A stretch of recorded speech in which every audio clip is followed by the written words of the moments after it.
Algunos tienen que viajar, otros tienen que hacer un esfuerzo y aunque sea con mascarilla, estar, quizás porque están enfermos. Es momento de recordar que la palabra de Dios nos manda a orar los unos por los otros y que es importante recordarnos. Hay varias ausencias, familias que están enfermas. Orar, por favor, por los enfermos físicos y espirituales. Que el Señor esté obrando en cada uno de ellos. Bienvenidos a todos. Algunos hacía tiempo que no les veía. Joaquín y María, bienvenidos. Me alegro mucho a todos los demás. También, por supuesto, me alegro mucho de ver a Anthony y Ángel. Muy bien, desde Alcoy. Perfecto. Y a todos vosotros también, bienvenidos. No voy a nombrando los nombres de todos, pero por supuesto, sois bienvenidos y siempre es una bendición muy grande.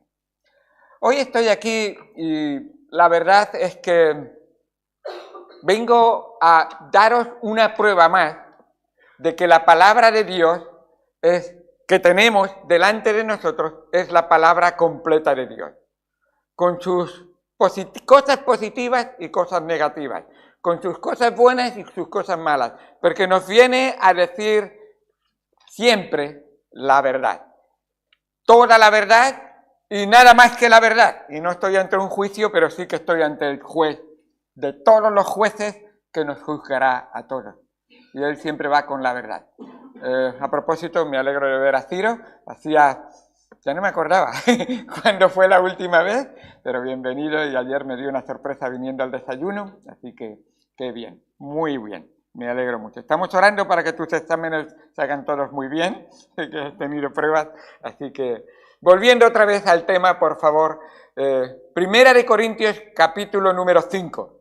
Cuando veáis el tema que vamos a tratar, pues desde luego dices, pastor, ¿por qué no coges solamente las flores y dejas las piedras y los... ¿Por qué? Pues porque la palabra de Dios es completa y el apóstol Pablo decía, no tenéis ninguno de qué acusarme de que yo no os haya predicado todo el consejo de Dios. Y eso incluye todo lo bueno y todo lo malo. Sí, es muy bonito ver toda la humanidad, pero cuando viene la maldad y viene el diluvio, pues Dios cuenta el diluvio.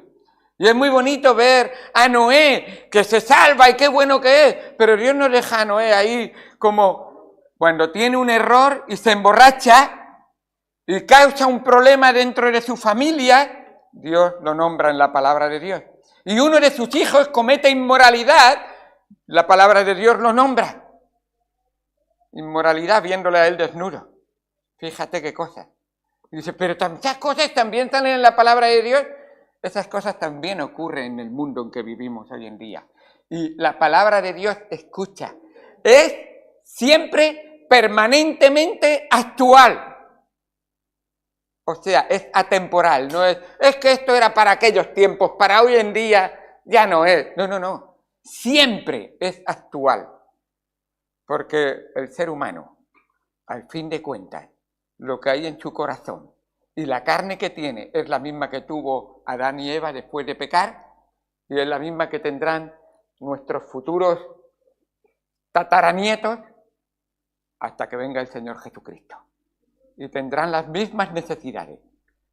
Así que el título de hoy es Dios juzga la inmoralidad en su iglesia. Y me gustaría otra vez, y lo repito, me gustaría de alguna manera decir, bueno, yo os voy a hablar de que el mundo es color de rosa, os voy a hablar de que el mundo hay muchas mariposas y que son de muchos colores y muy bonitas. Algunos se ríen y dicen, sí, claro, y la Biblia también lo dice que hay mariposas y eso hay que llevar cuidado. Pero la palabra de Dios va a decir siempre la verdad. Y ante la verdad, yo creo que lo he repetido, yo he estado enfermo y a propósito os pido oración en varias cosas y cuando he ido delante de los médicos, he tenido médicos que han intentado, creían ellos, ser discretos y no decirme nada de lo que me pasaba y todo. Y dije, escúcheme por favor, si usted me dice la verdad, me ayudará más a mi vida y a las decisiones que tengo que tomar o que aceptar, que engañándome y dándome palmaditas en la espalda, salga usted, todo va bien, se lo diremos a su mujer. No, díselo a mi mujer también, pero estando yo presente. Dime la verdad.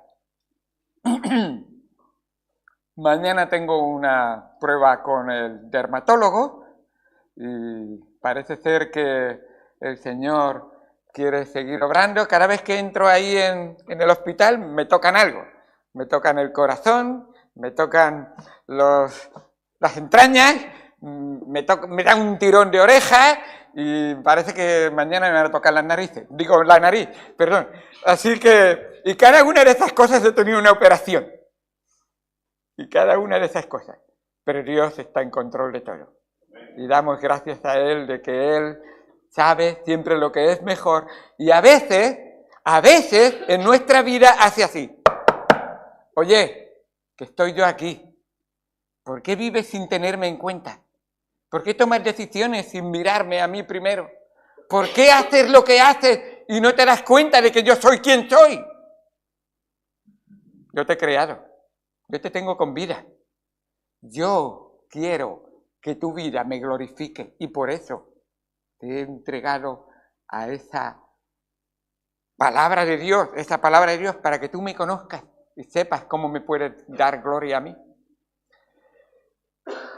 Ahora que ya habéis visto dónde estamos, dice 1 Corintios capítulo 5, versículo 1.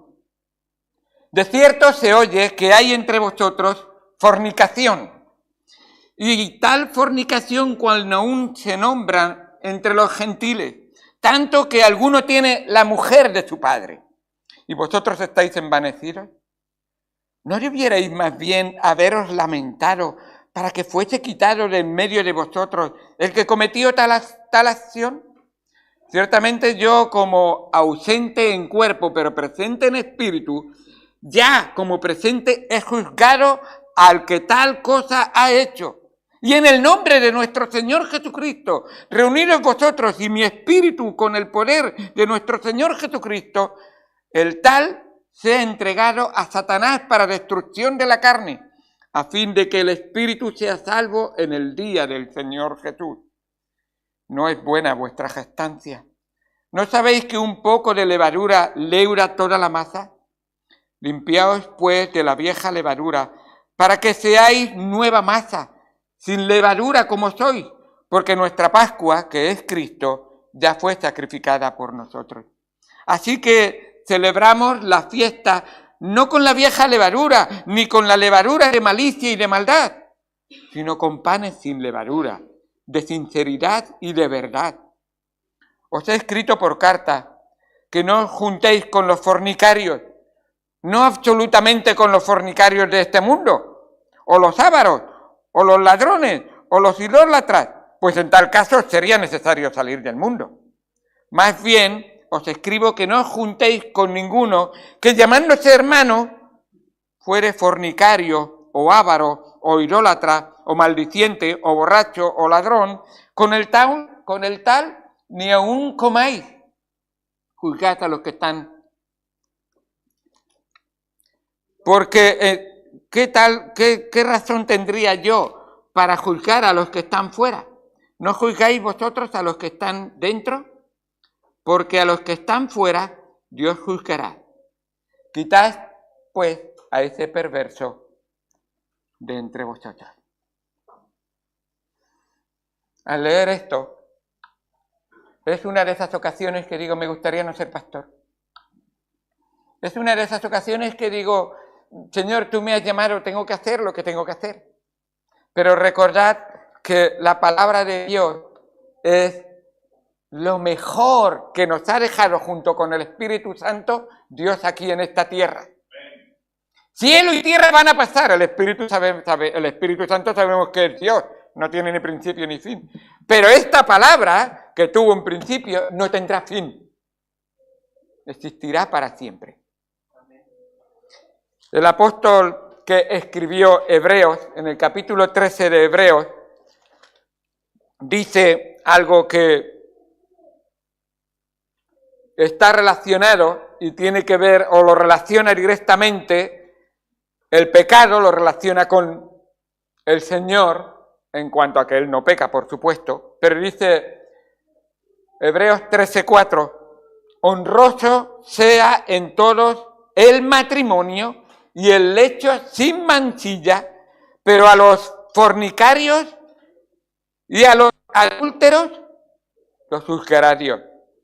Sean vuestras costumbres sin avaricia, contentos con lo que tenéis ahora, porque Él dijo, no te desampararé ni te dejaré. De manera que podemos decir confiadamente, el Señor es mi ayudador, no temeré lo que me pueda hacer el hombre. Acordaos de vuestros pastores que os hablaron la palabra de Dios, considerad cuál haya sido el resultado de su conducta e imitad su fe. Y ahora escuchad, esto es doctrina absoluta y total. Jesucristo, la segunda persona de la Trinidad, Dios hecho hombre, es el mismo ayer, hoy y por los siglos. Y su palabra con Él es el verbo. Él es la palabra de Dios. Y la palabra de Dios, cuidado con alguien diga, el Nuevo Testamento, pero el Antiguo no. El Antiguo y el Nuevo es todo uno. No hay nuevo que valga sin la base del Antiguo. Y eso es muy importante tenerlo en cuenta. Dejadme ir al Señor en oración. Vamos a marcar unas pocas pautas de lo que es, y siempre he intentado, lo que es la verdad nos va a dar la luz y la claridad para distinguir lo que no es la verdad. Entonces vamos a ver qué enseña Dios en cuanto al matrimonio, que a Dios le agrada. Oremos. Amado Señor, Dios santo que estás en los cielos, gracias por tu palabra y lo que tú nos enseñas en ella. Ayúdanos, Señor, para que sea tu Espíritu hablándonos, para que sea tu palabra enseñándonos y para que nuestro corazón y nuestra voluntad diga, sí, Señor, lo que tú dices es lo único que vale y que permanecerá para siempre. Las costumbres de los hombres, las opiniones de la filosofía y la psicología y todo lo que vemos en este mundo, Señor, en realidad es cambiante y nada permanecerá para siempre. Pero, Señor, el que obedece y hace la palabra de Dios es guardado en el seno del Señor. Y si alguien hubiere pecado, abogado tenemos para con el Padre a Jesucristo el justo, el cual nos ama y entregó a su Hijo Jesucristo para pagar la deuda de nuestros pecados. Así que si confesamos nuestros pecados, Él es fiel y justo para perdonarnos y limpiarnos de toda maldad. Enséñanos a través de tu palabra, sabiendo que eres justo, pero también eres amoroso y misericordioso. En el nombre de Cristo Jesús te damos gracias por todo. Amén. Dios es justo, Dios es santo, Dios es puro. Y estas verdades el Señor las muestra a su pueblo, a su iglesia, de una manera especial, manteniéndola pura, la iglesia, sin mancha, sin arruga y sin cosas semejantes. Y lo quiere hacer porque tú, iglesia, especialmente miembro de la Iglesia Bautista La Buena Nueva, eres un testimonio vivo de la obra de Cristo en tu corazón. Y no queremos dar una figura de apariencia por fuera y por dentro no ser realmente lo que somos. Cristo llamó a esos hipócritas. Cristo llamó a esos que aparentan una cosa por fuera pero son otra cosa por dentro, sepulcros blanqueados. Muy feo, muy duro, pero es una verdad que a Dios no le agrada. Por eso incluso el Señor Jesucristo, señalando a esos escribas, fariseos y sacerdotes y algunos de esos levitas, el Señor decía, en la cátedra de Moisés se enseña todas estas cosas. Haced lo que os dicen, pero no lo que ellos hacen, porque dicen una cosa y hacen otra. Y escucha, la palabra de Dios no tiene nada de separación entre el dicho y el hecho. Dios dice, lo que yo digo es lo que yo quiero que tú hagas. Así que el apóstol Pablo escribe a los Corintios y está dándose cuenta que es una sociedad en la que hay mucha permisividad. Tanto es así que estos cristianos habían llegado a decir: ¿no nos has predicado de nuestra libertad en Cristo? Pues si tenemos libertad en Cristo no tienes derecho a decirme lo que yo tengo que hacer en mi vida. Si yo puedo tener libertad en Cristo, yo puedo vivir como a mí me parezca bien. Y Dios dice, eso pasaba en Jueces, pero ya en la iglesia, en Jueces cada uno hacía lo que bien le parecía. Y bien que rogaban y pedían, Señor, arréglanos los problemas, no tenemos soluciones nosotros mismos. Porque una y otra vez los enemigos se burlaban y se reían del pueblo de Dios. Y así pasa muchas veces con los cristianos, que no quieren seguir estrictamente la palabra de Dios. Porque muchos dicen, yo la sigo, pero yo la reinterpreto. ¿Qué hay que reinterpretar? Un matrimonio se limita a un pacto reconocido que es público, formal y oficial. Un pacto reconocido, bien claro, que es público, formal y oficial. ¿Y qué está diciendo realmente? Está diciendo que ese pacto reconocido es un compromiso aceptado legalmente en el país en que vive. Y tú dices, no, es que en mi país, me contaba un amigo mío que yo tenía, en mi país nos sentamos vamos a un templete de estos que hay en la montaña. ¿Una qué? Una capilla o algo así. Y hay un banco donde tiene 2 agujeros y el hombre mete un dedo en un agujero y la mujer mete un dedo en el otro agujero y ya nos prometemos amor eterno. Ya estamos. Y nos vamos a vivir juntos. ¿Dónde está eso? ¿Eso es realmente un pacto reconocido? No, por supuesto. Y además es público, no se hace a escondidas. Haces público, esta es mi mujer, yo soy su marido, ella es exclusivamente mi única mujer, yo soy exclusivamente su único marido. Y queda bien claro, no a escondidas, que casi nadie sabe que te has casado. Además también es formal, hacerlo bien claramente, con decencia y con orden. No es deprisa y corriendo, a ver, luego nos repartimos los bienes y ya está. No, es todo bien hecho, con decencia, con orden, y ambos entienden el pacto que hacen. Me quedo sorprendido. Acaban de votar, y no sé si se ha aceptado, en Irak, el matrimonio con niñas de 9 años. ¿Cómo puede ser que ocurra eso? ¿Qué capacidad tiene de madurez una niña de 9 años de poder dar su paso, si es que lo comprenden conforme a la palabra de Dios? Entrego mi vida a este hombre para toda mi vida. Es muy triste. Por eso se requiere madurez, no esperes hasta 40 años, si no hace falta, o 50. Pero por supuesto, adquiere la madurez que la palabra de Dios te da y debe ser oficialmente registrado y con compromiso. Qué bueno. Quisiera ir a ver un poquito rápidamente unas pautas bíblicas sobre del matrimonio. En primer lugar, el matrimonio no se lo inventó el hombre. En primer lugar, el matrimonio es una institución de origen divino. Dios, el Creador, instituyó el matrimonio.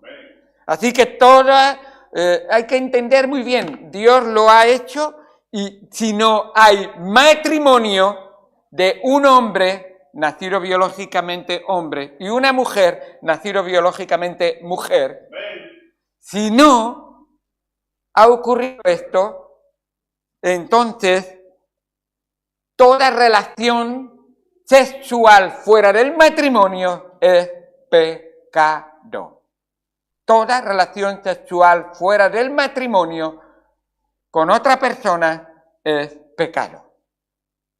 Y esto es algo que la palabra de Dios marca, señala y enseña y enfatiza. Y os voy a adelantar ya por qué. Para Dios El matrimonio es una imagen de la relación de Dios con su pueblo. Y el adulterio y la fornicación rompen la imagen divina que Dios quiere, que quede clara. Así que es el compromiso de un hombre y una mujer, y ambos libres hacen un compromiso que queda en vigor, o sea, legalmente, firmado, delante de las autoridades. A veces, si un pastor no está reconocido oficialmente, voy a meterme en terreno resbaladizo, pero si un pastor no está reconocido legalmente en un país, él no tiene autoridad para casar. Cuidado. Debes de casarte legalmente y después celebrar la boda en la iglesia. Y eso es importante tenerlo en cuenta. Ahora, legalmente, ¿y por qué? Y claro, dices, es que el pastor está diciendo unas cosas, pues Romanos capítulo 13, versículo número 1, dice, sométase toda persona a las autoridades superiores, porque no hay autoridades sino de parte de Dios, y las que hay por Dios están establecidas. Este servidor, delante de Dios, estoy reconocido para casar legalmente.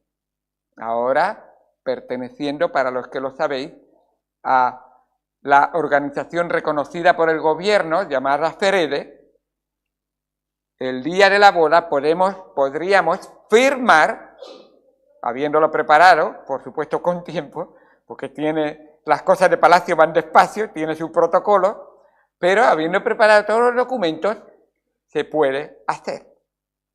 Así que, pero cuidado, porque hay iglesias donde dicen, el Señor me ha llamado como pastor y yo puedo casar a quien yo quiera. Cuidado. Eso no es lo que Dios enseña en su palabra, en cuanto a que nuestro testimonio también debe ser un buen testimonio delante de las autoridades y reconocer las autoridades que tenemos en nuestro país. El matrimonio se forma cuando ambos voluntariamente deciden separarse y o dejar toda relación personal en sus vidas con otras personas. Y cuando digo relación, estoy hablando de intimidad, por supuesto. Eso quiere decir que yo tenía una novia y ahora me voy a casar, esa novia ya no es mi novia, si era otra persona, por supuesto. Y esto está incluido dentro, dejará padre y madre y se unirá a su mujer y serán una sola carne. Un matrimonio nunca está formado por más de dos personas. Dios, por supuesto, puede ser el que los une, pero, por supuesto, Dios Espíritu. Así que, qué bueno que ambos deciden voluntariamente ante Dios y los hombres, con sus testigos, dedicarse exclusivamente el uno al otro como esposos. Ambos deciden voluntariamente ser una sola carne y estar unidos, escuchad, estar unidos en pensamiento, palabra y hecho.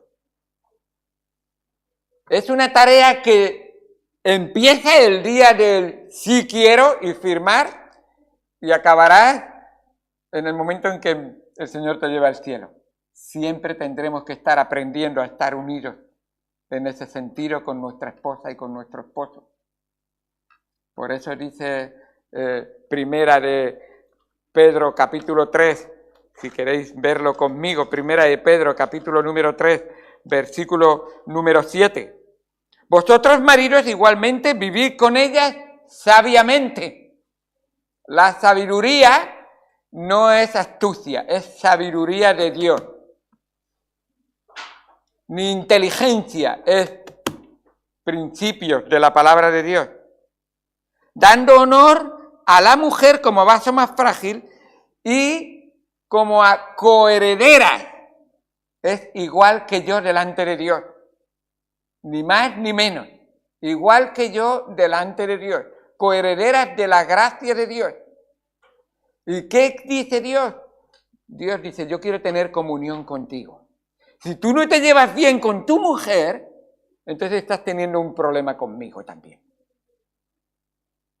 Si yo soy el padre de Sara, y sí que lo soy, entonces Matías, si tiene problemas con Sara, tiene problemas conmigo. Y tú no quieres tener problemas con Dios. Así que trata bien a tu esposa. Si no, el padre de tu esposa te va a coger. Te va a coger. ¿Y sabes lo que va a pasar? Lo primero, que tus oraciones no van a llegar a su presencia. Continúa diciendo el texto, para que vuestras oraciones no tengan estorbo. Padre celestial, quiero que me escuches. Llévate bien con tu prójimo. Y el más próximo es tu esposa o tu esposo. Así que ya vemos realmente que ese compromiso es, la conozco, la quiero seguir conociendo y nunca acabaré de conocerla. Y quiero tratarla bien. Y a su vez, el Señor también enseña en el otro lado. No estaría fácil. Se necesita la ayuda de uno superior a ellos, al marido y a la mujer, que los unirá más y más cuanto más cerca estén de él. ¿Tú quieres estar muy unido a tu esposa? Entonces estate muy unido al Señor y ora al Señor para que tu esposa también esté muy unida al Señor. ¿Y sabes lo que va a ocurrir? La unión perfecta. Cordón de 3 dobleces no se rompe pronto. El Señor, el marido y la esposa. Así es. Dios lo quiere. Y qué bueno es ver cómo el Señor obra. Hermanos, en 1 Corintios capítulo número 5 ocurrió algo que era habitual posiblemente, no a este grado, pero en la ciudad de Corinto y en el mundo grecorromano de aquel tiempo. Era muy normal que el macho, y ahora no ibérico, era macho de lo que fuera, el machote pensara que él, cuanto más mujeres pudiera conocer, creería que es más hombre. Nada más lejos de la verdad, por supuesto. El verdadero hombre es el que se mantiene puro para su esposa. Lo demás no se llama hombre. Tiene más cerca de animal que de hombre, porque es lo que la palabra de Dios dice realmente. Instintos animales. El deseo que tengo y tengo que saciarlo como sea. Y Dios dice que eso no le agrada. Así que dice que esa palabra porneia, así se llama, fornicación, viene precisamente de donde viene la pornografía, la palabra pornografía, ver lo que no te es lícito y no te pertenece, y tiene que ver con prostitución, adulterio, incesto, pecado sexual o relación fuera del matrimonio bíblico. Y este pecado verdaderamente violaba, este pecado específico está nombrado en el Antiguo Testamento, y queréis anotarlo, Levítico 18:8, nombra de que no tendrás relaciones íntimas dentro de la familia, salvo marido y mujer, dentro de la familia. No tendrá ni hija con padre, ni padre con, ni madre con hijo, no tendrán ninguna relación, ni siquiera entre hermanos. Y nombra realmente que todo esto era pecado delante de Dios, era abominable. Tanto es así que dice el apóstol Pablo que en la iglesia esto era terrible, pero aún incluso en el mundo, Cicerón, un escritor romano, dijo que este tipo de incesto, que una madre tuviera relación con su hijo, aunque fuera una madrastra, pero sigue entrando en vigor, que en el momento de que no es marido y mujer es pecado, era un crimen increíble, dice, y prácticamente desconocido. O sea, aún en el mundo, eso se veía como algo, ¡fua! ¡Qué fuerte, qué mal! Y los cristianos, creyéndose que el amor todo lo permite, y cuidado con qué clase de amor, no habían aplicado la ley y la palabra de Dios a sus vidas.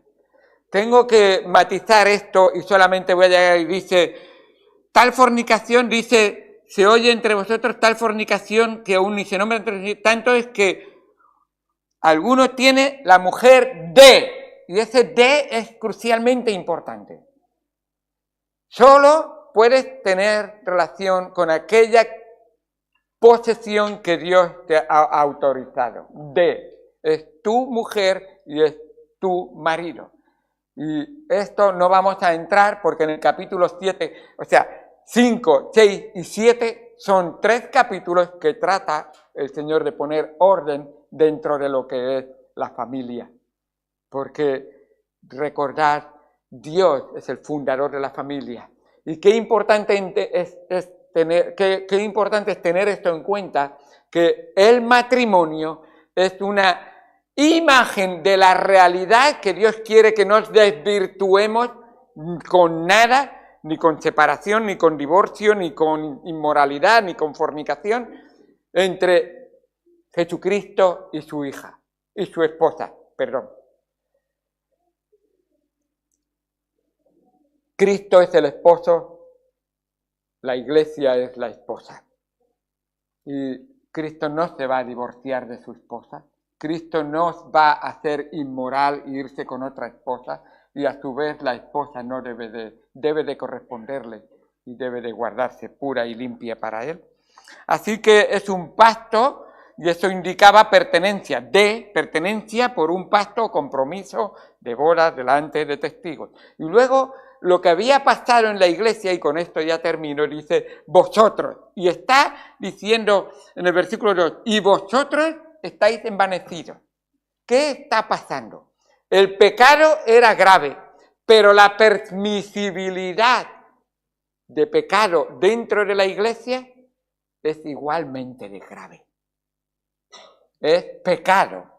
Que una persona viva en pecado justificándolo y nosotros le digamos, bienvenido, participa de la iglesia, estate enseñándonos si hace falta. Ese era el problema de la iglesia de Tiatira. Leemos un momento en Apocalipsis capítulo número 2 y con esto acabo. Apocalipsis 2. La iglesia de Tiatira era una iglesia que tenía muy buen testimonio, una iglesia como pocas iglesias, y llama la atención. Era, en muchos aspectos, la iglesia de Tiatira era una iglesia ejemplar, una iglesia modelo. Era fuerte en amor, en fe, en servicio, en paciencia con el mundo y con los incrédulos.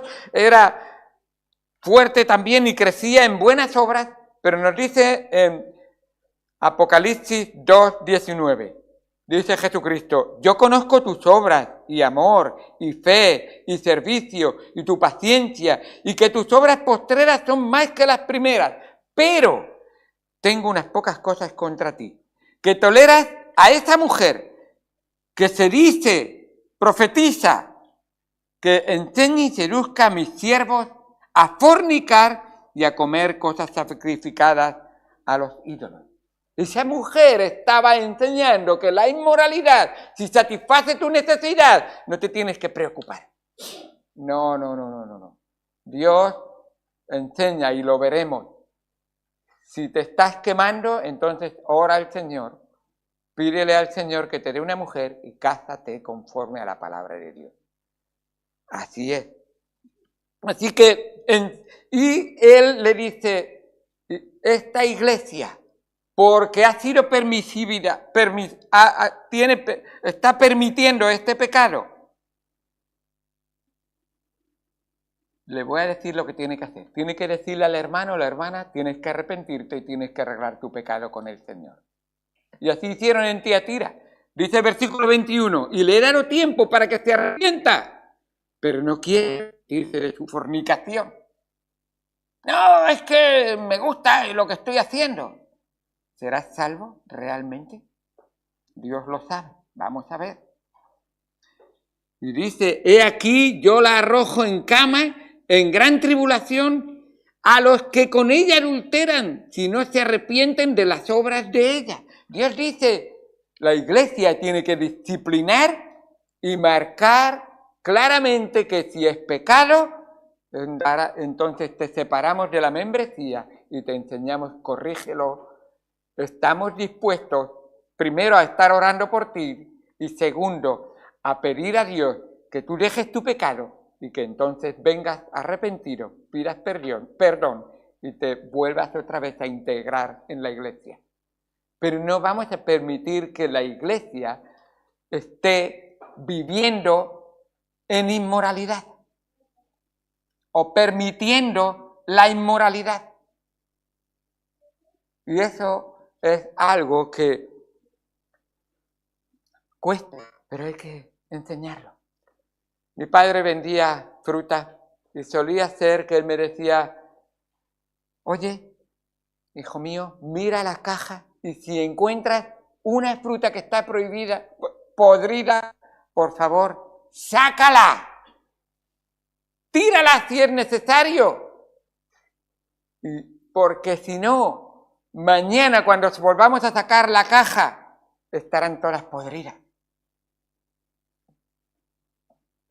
Es fuerte, pero Dios dice, si tú te quieres arrepentir, Él te perdona, te limpia, te quita ese pecado de tu vida y te permite estar con la iglesia pura, santa y sin mancha, sin arruga, ni cosa semejante. Eso es lo que Dios quiere. Esa es la obra de Cristo en nosotros. No somos siempre perfectos, en Cristo sí, pero nuestra vida constantemente tiene que recurrir al lavado de nuestros pies, de nuestras manos, para que Dios nos perdone, nos limpie y nos reinserte otra vez o nos reconexione en el sentido de volver a tener comunión con Él. Hermanos, Cristo enseñó que esta iglesia, Él ha entregado su vida entera. La sangre de Jesucristo, el Hijo de Dios, nos limpia de todo pecado. Y si hay pecado en tu vida, confiésalo al Señor. Entrégate en sus manos y lavado y limpiado delante de Él, participa de la comunión que Dios quiere que tengamos en la iglesia. La semana que viene estaremos viendo un poquito más de todo esto, pero veremos realmente cómo Dios obra de tal manera que Él es bondadoso y quiere que vivamos sometidos a su palabra, pero abrigados con el amor, el poder y la protección que su palabra nos da. Vamos al Señor en oración. Amado Señor Dios Santo que estás en los cielos, gracias por la enseñanza de tu palabra. Difícil, nos cuesta a veces